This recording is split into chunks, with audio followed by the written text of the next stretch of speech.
జీవితంలో కష్టాలన్నీ ఒకేసారి ఇస్తాడేమో ఈ దేవుడు. దెబ్బ మీద దెబ్బ, దెబ్బ మీద దెబ్బ తట్టుకుంటున్నాం కదా అని ఎన్నిస్తావయ్యా బాబు, తట్టుకోలేకపోతున్నాము. ఇలా అన్నా కూడా ఇంకొక దెబ్బ మళ్ళీ ఇస్తావుగా, దానికి కూడా మేము రెడీగానే ఉన్నాంలే, ఏం చేస్తాము. సో ఏమైందా అని ఆలోచిస్తున్నారా? సో రీసెంట్గా నాకు యాక్సిడెంట్ అయింది, అందుకనే వీడియోస్ కూడా ప్రాపర్గా పోస్ట్ చేయలేకపోతున్నాను. నా బాధని మీ అందరితో షేర్ చేసుకోవాలి అనుకునే ఈ వీడియోని పోస్ట్ చేస్తున్నాను.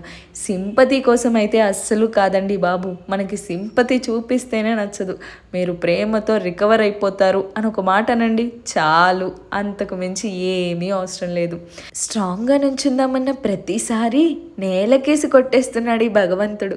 ఎన్నిసార్లయ్యా ఈ బాధని తట్టుకునేది, ఎన్నిసార్లయ్యా కిందకి పడేస్తావు. ఈ వీడియో పోస్ట్ చేయడానికి రీజన్ ఏంటంటే, ఎప్పుడు నా స్మైల్నే చూస్తారు కదా, నా బాధని కూడా చూపించాలని, అంతే.